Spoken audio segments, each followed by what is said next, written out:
Convido o doutor Alberto Emanuel Albertin Malta, que falará pelo Sindicato Nacional de Peritos Criminais Federais. Vossa Excelência tem até 8 minutos também para se pronunciar e está com a palavra. Obrigado. Excelentíssima Presidente, excelentíssimo relator, ministro Gilmar Mendes, excelentíssimos ministros, excelentíssima Ministra. Falo em nome do Sindicato Nacional dos Peritos Criminais Federais.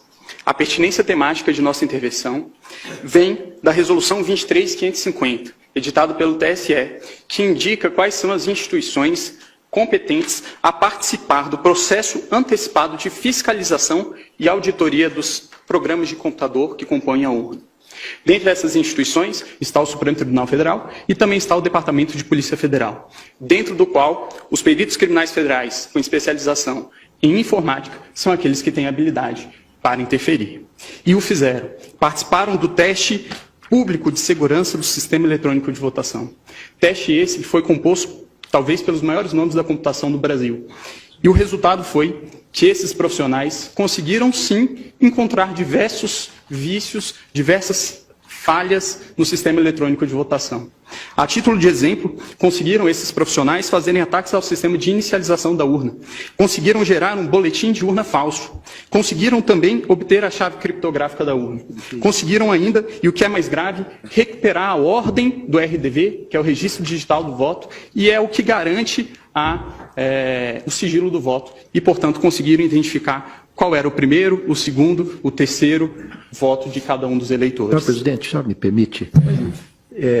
Eminente advogado, eu queria perguntar a Vossa Excelência se esse é um teste oficial, foi divulgado, sim, quando foi feito, como foi feito, sob os auspícios do TSE. O TSE já porque fez. Queria dizer a Vossa Excelência que quando fui presidente do TSE, isso não significa absolutamente nenhuma antecipação de voto ou opinião, nós fizemos uma auditoria pública por meio de edital, com personalidades que testaram a rigidez das urnas e que foram recrutadas, ou se habilitaram, melhor dizendo, a esse teste, pessoas oriundas da academia, das Forças Armadas, particulares, e naquela ocasião, depois de uma semana de testes intensivos, nenhuma falha nas urnas foi encontrada. Então eu queria apenas que Vossa Excelência, se pudesse, esclarecesse que tipo de teste é esse que foi feito e quando foi feito, sob os auspícios de quem, a pedido de quem e como é que isto foi divulgado. Os testes foram feitos. A participação, se possível, agregando a Vossa Excelência, do próprio Tribunal Superior Eleitoral, que faz esses chamamentos públicos diuturnamente. Os testes... Porque essa, senhor presidente, é uma imputação muito séria. Da maior gravidade. Da maior gravidade. Séria, e precisa verificar a verossimilhança disso.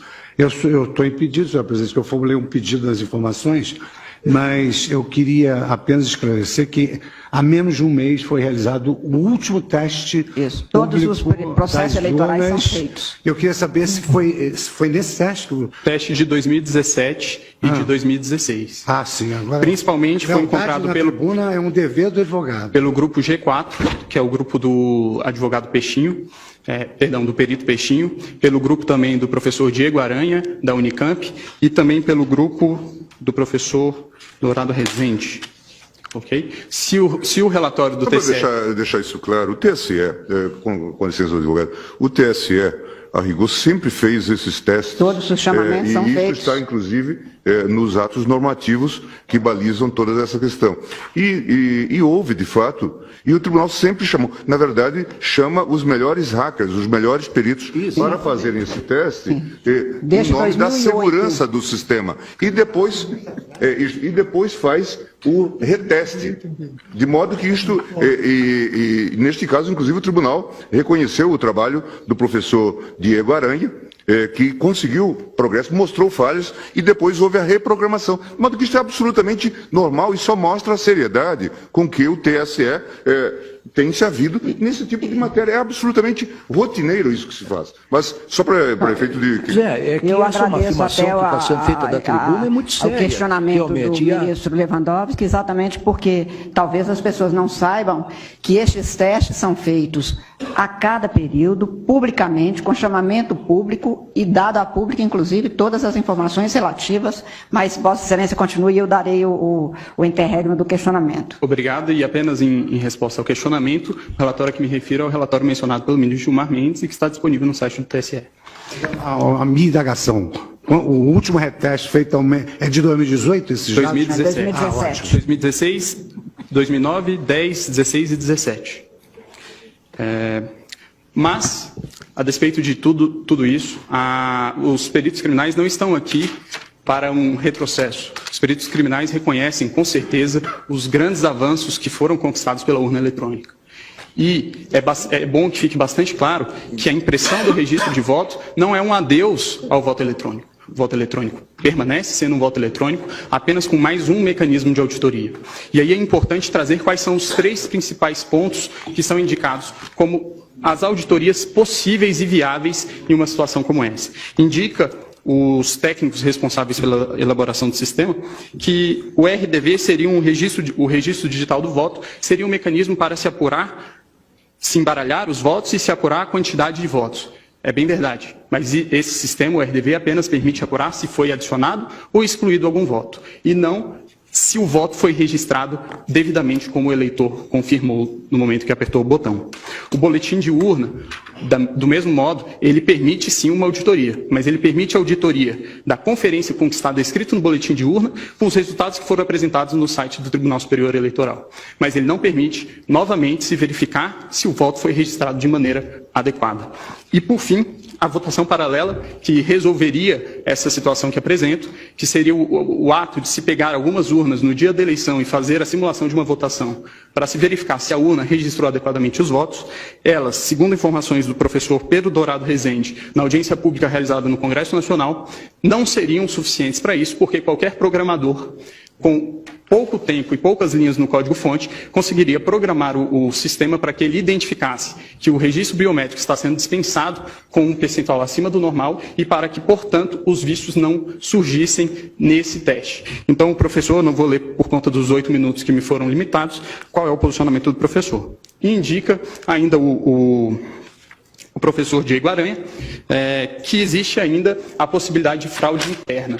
Obviamente, os peritos criminais não estão aqui a dizer que existe algum tipo de fraudador dentro do TSE, nunca diremos isso e acreditamos que todos que estão lá são corretos.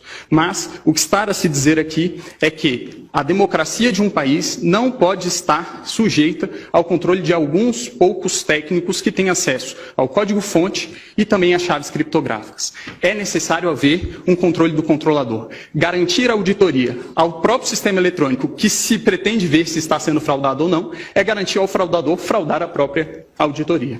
Então, a impressão do voto, ele permitirá que, em eventual situação de dúvida a respeito da rigidez do processo de escrutínio, possa haver efetivamente uma auditoria. E em relação a algumas das preocupações que foram trazidas pela Procuradora-Geral, várias delas já foram respondidas por uma resolução que veio a ser editada posteriormente pelo TSE, que é a Resolução 23.521, que dispõe, inclusive, como funcionaria no caso de a urna dar um problema, a impressora travar. Dispõe a resolução que existirá também uma impressora de contingência, haverá um lacramento sem contato humano para que essa impressora possa ser substituída. Também em relação ao argumento de que deficientes visuais não teriam como verificar o voto impresso, foi editado também em 2017 a Resolução 23.554 pelo TSE, que dispõe que o deficiente visual poderá ser acompanhado de uma pessoa de sua confiança. Sobre o risco também de que, durante uma pane da impressora, o fiscal de urna poderia chegar e ver qual é o voto daquela pessoa que está dentro da cabine, esse argumento também não me parece bastante plausível, tendo em vista que a urna eletrônica também pode travar com a sua tela congelada e também um fiscal de urna teria que entrar para trocar pela urna de contingência. O Brasil, excelentíssimos ministros, é o último país que ainda adota o sistema DRE sem VivPET. O VivPET é exatamente isso que nós estamos falando, que é a impressão do registro. Países que em algum momento já adotaram o sistema que hoje adotamos, já o abandonaram. A título de exemplo, Alemanha, Bélgica, Holanda, Irlanda, Inglaterra, Rússia, Índia, Estados Unidos, Canadá e México. Por fim, excelências, utilizaria aqui mais uma vez a fala do professor Diego Aranha, que o ministro Gilmar mencionou, quando se trata dos argumentos de preço de viabilidade temporal. E aí eu vou tomar a liberdade de ler nesses meus últimos minutos. Diz o professor: é inegociável a existência de um registro físico para fins de transparência. Em situações de vitórias cada vez mais apertadas, não se pode ter dúvida sobre o resultado correto das apurações. Sobre a questão orçamentária... Uai, seu app de vídeos curtos.